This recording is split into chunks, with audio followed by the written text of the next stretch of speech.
आपने यहाँ पर न्यूज़ पढ़ी होगी जिसमें पुरी का संदर्भ दिया है।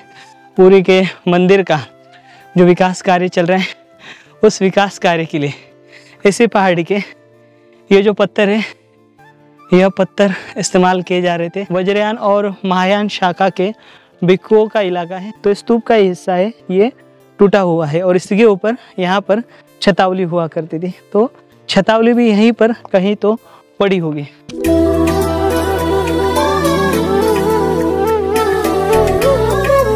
सुप्पबुद्धं पबुज्जन्ति सदा गौतमा सावका एसं दिवाच रतोच निच्चं बुद्धगता सती। जिसकी दिन रात हर समय बुद्ध विषयक स्मृति बनी रहती है, वे गौतम भगवान बुद्ध के श्रावक सदैव भली भांति प्रबुद्ध जागृत बने रहते हैं।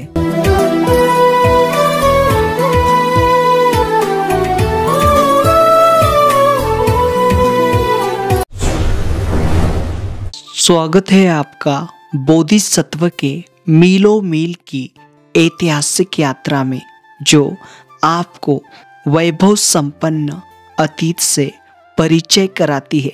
आज हम प्राचीन कलिंग अर्थात ओडिशा राज्य के जाजपुर जिले के प्रसिद्ध बौद्ध स्थल ललितगिरी, यहाँ के सुकवापाड़ा नाम के गांव में स्थित पराबड़ी नाम के पहाड़ी पर स्थित भारतीय पुरातत्व विभाग द्वारा हाल ही में खोजा गया बौद्ध स्तूप देखने वाले हैं। यह स्तूप जीर्ण शीर्ण अवस्था में प्राप्त हुआ है, जिसकी ऊंचाई 4.5 मीटर इतनी बताई जाती है।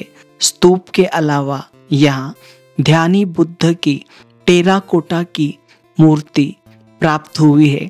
यह स्थल कटक से 55 किलोमीटर की दूरी पर और जाजपुर से 60 किलोमीटर की दूरी पर स्थित है। यह क्षेत्र ईस्वी 2री सदी से बौद्ध धर्म का केंद्र रहा है।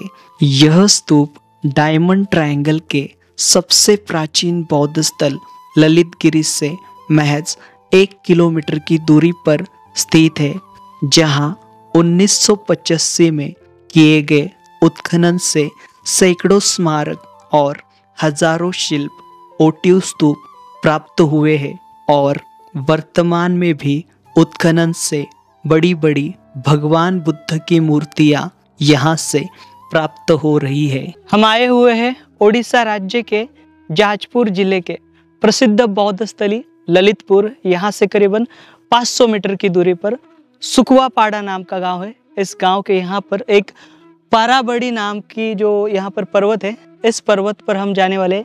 यहाँ पर हाल ही में 1300 साल पहले का एक बौद्ध स्तूप खोजा गया है और ये जो स्तूप है यह बहुत बड़ा है। देखिए यहाँ पर जो गांव है, ये सुकवापाड़ा जो गांव है, यहाँ पर देखिए यहाँ का जो खोंडालाइट जो पत्थर है, इस पत्थर को तराशा जाता है और इससे यहाँ पर मूर्तियाँ बनाई जाती है। तो हम देखेंगे यहाँ पर माइनिंग चल रही थी और यहाँ पर का स्तूप मिलने के बाद जो माइनिंग है, माइनिंग के ऊपर रोक लगा दी गई। अब यहाँ पर इस गांव में होंगे या फिर ललितगिरी में आप कहीं पर भी आओगे तो आपको जो स्कल्पचर बनाने वाले जो लोग हैं, स्कल्पचर क्रिएटर, वो आपको दिखाई देंगे। तो यहाँ पर अभी हम चलेंगे इस पहाड़ी पर। तो रास्ता बहुत कठिन है अभी हम जिस रास्ते से जा रहे हैं, और दूसरा एक रास्ता है गाँव के छोर से ऊपर चढ़ने में लगभग 1 घंटे से अधिक का समय लगेगा। हम यहाँ पर 25 से 30 मिनट में यानी आधे घंटे में ऊपर जाने की कोशिश करने वाले। चलिए, बहुत ही रोचक और बहुत ही रोमांचक है और आपसे अनुरोध है, ये जो चैनल जिस प्रकार की चढ़ाई करता है और जिस प्रकार से ऊपर जाकर जो आप देखोगे व्यू, तो ऐसी कोशिश कतई नहीं करना। और हम जो है अनजान रास्ते से जाते हैं और जहाँ से लोग नहीं जा पाते वहाँ पर भी हम जाते हैं। ये जो चैनल है रिमोट एरिया में भी जाता है। आप ऐसी गलती ना करें कि आप रिमोट एरिया में आए या फिर ऐसी जगहों पर आकर आप यहाँ पर जो है अभी हम जिस प्रकार से जाने वाले हैं उस प्रकार से न जाए। चलिए, अभी हम यहाँ से चलेंगे। ये जो आप झाड़ी देख पा रहे हो, इस झाड़ी के बीचों बीच से रास्ता निकालते निकालते हम ऊपर बढ़ेंगे।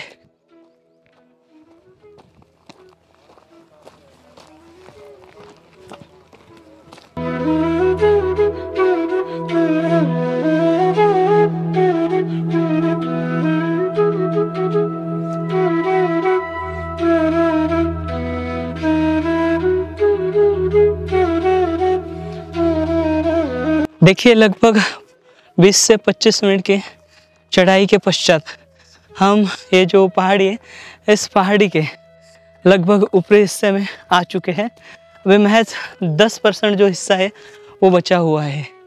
देखिए यहाँ पर ये जो पत्थर है, इस पत्थर को यहाँ के जो लोग हैं वो कोंडा प्रजाति के लोग हैं, इसके कारण ये पत्थर को कोंडालाइट जो नाम है वह दिया गया है। तो इस पहाड़ी पर जो है हम आए हुए हैं, बराबड़ी पहाड़ी। सुकुआपाड़ा गांव है, इस पूरे गांव में स्कल्पचर बनाए जाते हैं और इसी पत्थर, ये मतलब ये जो पहाड़ी है, इसी पहाड़ी के यहाँ पर पुरी का जो जगन्नाथ मंदिर है जो कि 12वीं शताब्दी का है, वहाँ पर यहाँ के जो स्टोन स्लैब है वहाँ का विकास करने के लिए और सुसज्ज बनाने के लिए इस्तेमाल किए जा रहे थे, लेकिन अभी यह फिलहाल रोक दिया गया। देखिए थकावट महसूस हो गया अब हमें, क्योंकि हम बहुत तेज़ी से और बहुत रफ्तार से बहुत ऊंचाई पर आए हुए हैं। आप ऊपर से नीचे का नज़ारा देखिए और पीछे ललितगिरी जो पहाड़ी है वो बहुत छोटी है इस पहाड़ी के मुकाबले, और ये जो है ये बहुत ऊंची है, हाइट इसकी ज़्यादा है। तो अभी हम लगभग यहाँ का जो स्तूप है उसके पास पहुँचने वाले हैं। देखिए यहाँ पर ये बौद्ध स्तूप मिलने के बाद जगह जगह पर उत्खनन कार्य जो है वो किया गया है। देखिए यहाँ पर आप सिर्फ उत्खनन देख सकते हो, और यहाँ पर कुछ पत्थर जो प्लास्टर है, प्लास्टर के स्लैब भी डाले हुए हैं। और यहाँ का जो महाकाय स्तूप है देखिए दिखाई पड़ता है, जिसके ऊपर हमारे भारत देश का जो ध्वज है वो लगाया हुआ है। चलिए आइए।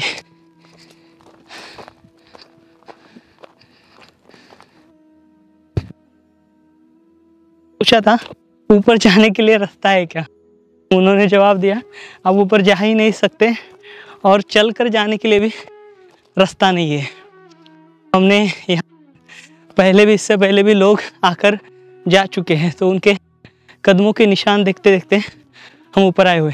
शायद से यह भी स्तूप ही है, मतलब ये एक लौता स्तूप नहीं, यहाँ पर और भी कई सारे स्तूप थे। ये मलबा आप देख पा रहे हो, यहाँ पर स्तूप का ही मलबा है।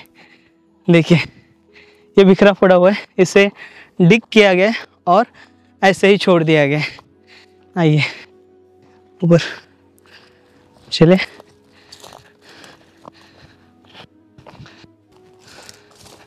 देखिए यहाँ पर हमें लगा था यह एक ही स्तूप है, तो हम नजर में आया। चलिए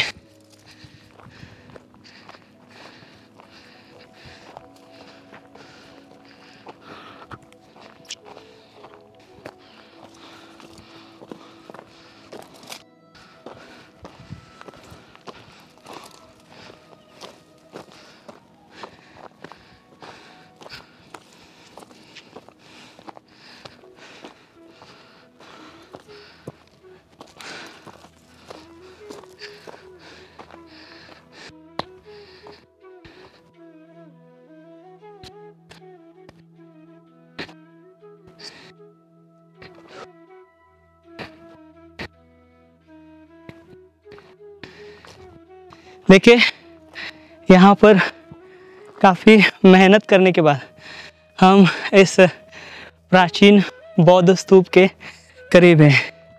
तो यहाँ पर बहुत सारा पसीना, आपने यहाँ पर न्यूज़ पढ़ी होगी जिसमें पुरी का संदर्भ दिया है। पुरी के मंदिर का जो विकास कार्य चल रहा है, उस विकास कार्य के लिए इसी पहाड़ी के ये जो पत्थर है, यह पत्थर इस्तेमाल किए जा रहे थे।